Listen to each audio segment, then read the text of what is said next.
There's no need for that. Anyway, hello there and welcome to the channel.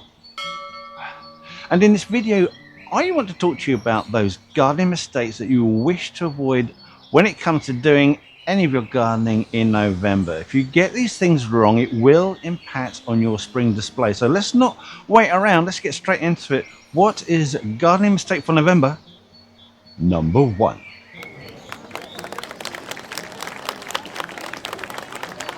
The first mistake to avoid in November is regarding leaves on your lawn. And recently, unbelievably, I saw a report from a so-called gardening expert recommending that you leave the leaves on your lawn. And the reason for this was twofold. Firstly, as the leaves break down, nutrition is released into the root mat of your grass, which helps it, feeds it, makes it all a bit lovely. And secondly, having a soft covering of leaves upon your lawn acts as a wonderful insulator for your winter protection of your lawn. What a load of old bull crap.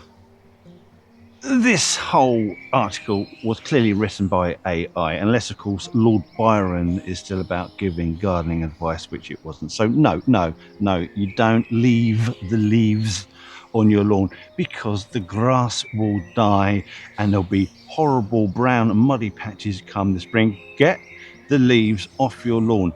Leaves should always be clear of lawns should always be clear of any obstacles, and that includes leaves. It's just a shocking piece of advice. Never do it. If you can't rake it off, blow it off, but we will get into that in the next mistake. Blowing off of leaves and leaving them in your plant borders. No, although there are 2 lines of thought on this, and you'll know which one I go for in a minute. I really love flowers. As mentioned, there are 2 trains of thought. The first is the same as what was mentioned regarding the lawns. The leaves will stay there, act as insulation, and also be a resource of nutrition as they break down in the borders. But there is the second train of thought, which is this: leaves, especially those of specific varieties such as your roses, can contain fungal infections that will affect your plants come the spring. They are notorious. They will overwinter on the leaves come the spring. When the rain comes, the spores will open up and they'll be bouncing about and infecting all your plants. Secondly, they're also there to house pest insects as well. So for me, I don't want fungal infections on my plants, and I don't want overwintering pest insects on my borders either. So I will remove all of the leaves that are being found on my borders. So that's what I do. You don't have to do it. You have that choice. Do you want the insulation and the nutrition, or do you want the pests and disease? For me, pests and diseases will always win out. I don't want them, so those leaves will be gone in my borders.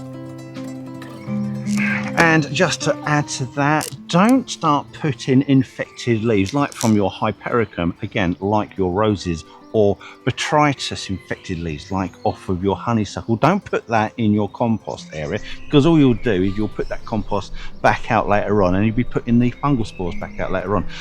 The best bet with regards to any infected leaves is to burn them in an incinerator. It's an old tried practice. It works. We don't seem to do it anymore. So don't forget to incinerate diseased plants.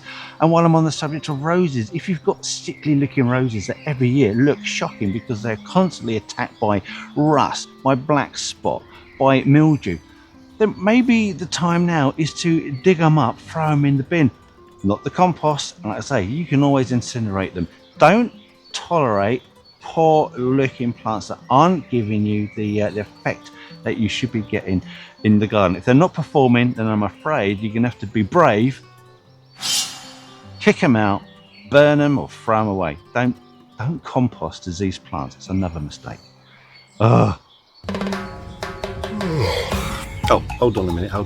If you're finding this video useful or even just mildly amusing, then don't forget to click the thumbs up, press on that subscription, and if you want to be notified of whenever we release a new video, then click on that notification bell. It helps us more than you know, and it allows us to do stupid visits like this in the future. Anyway, let's continue to find out what old boiled butt has to say. Put my bloody glasses back on. Too hot, too sunny. It's too lovely. Oh, do you know it's another roses mistake? Right, at the moment in November, it's perfect time to buy bare root roses because you can buy them at the cheapest possible price. It is only at this time of the year that you can pick up these bare root roses. Well, they'll start being available September, October, and they'll continue to be available really until about January time. But it's a perfect time to buy them, put them in the ground. Always check which varieties. Don't just go by the flower color or the flower shape. Always check disease resistance too, such as your flower carpet varieties. That pink one, I don't like the color, but it's an absolutely bulletproof plant. Rarely get any problems with it whatsoever. So don't miss out on this opportunity to buy roses, especially some of these suppliers like David Austin.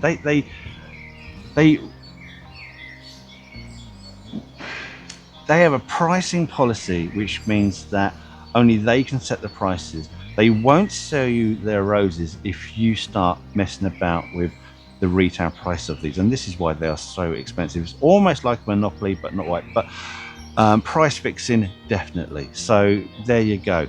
Roses, expensive, no reason to be that expensive. If you want to buy them at the best price, now as a bare root plant is the best time. There's going to be another rose mistake. I can feel it coming.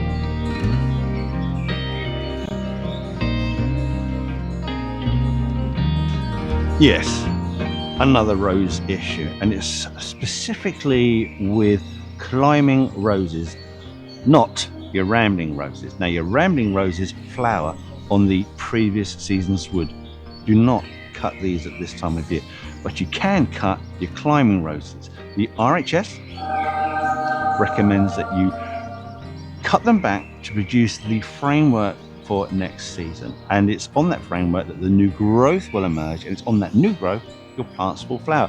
Don't get the two mixed up. They are very different. So ramblers, do not cut now. Climbers, fill your boots.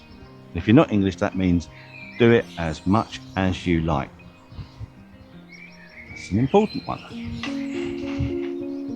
Now, this next mistake to make is quite common, and it's to do with pruning those trees and shrubs that will be flowering in the spring. There's two lots that you really need to consider. Those plants that already have the flower buds on it now, like azaleas, camellias, rhododendrons, magnolias, because if you remove those now by pruning them, they're not going to regrow new ones to flower in the spring. And secondly, it's going to be those spring flowering plants that produce their flowers on the previous season's wood. Now, they won't have flower buds on them now, but they will emerge with the new growth in the spring. And if you prune any of those now, you're removing that part of the plant that's going to produce next year's flowers. I won't say any more about that because we've already released a video that talks all about that about a week ago, but you can find that in the playlist if you want to know what the thumbnail looks at, so you can recognize it. It looks like that, but you can't click on it because it won't take you there, although I will put the link in the description. Not that anybody ever does that. So there you go. Be very careful on pruning plants at this time of year, because if you prune the wrong ones, you're going to get no flowering displays come the spring.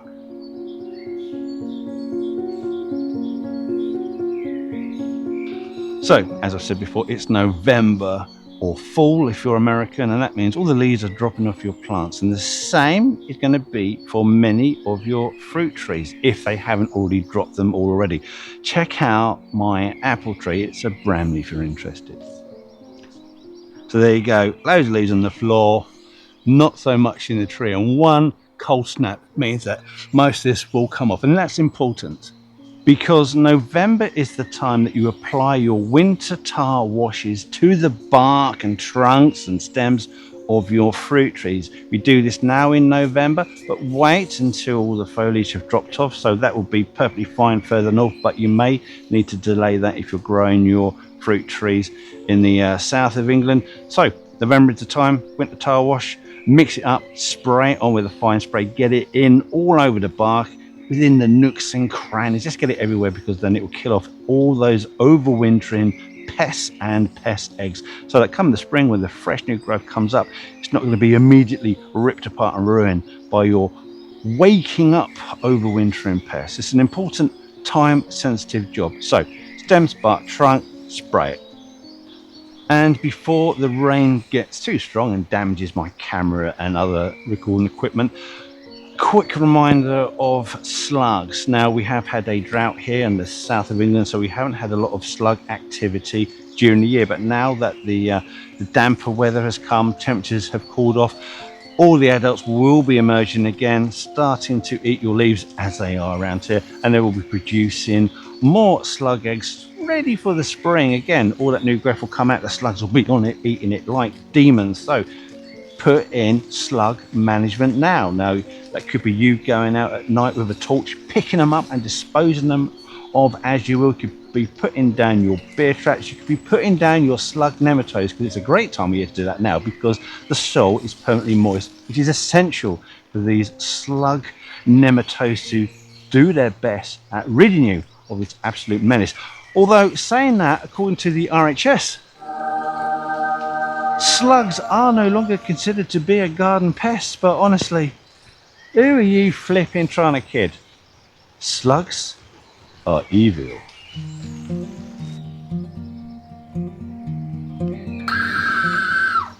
Now, last mistake, it's to do with pruning.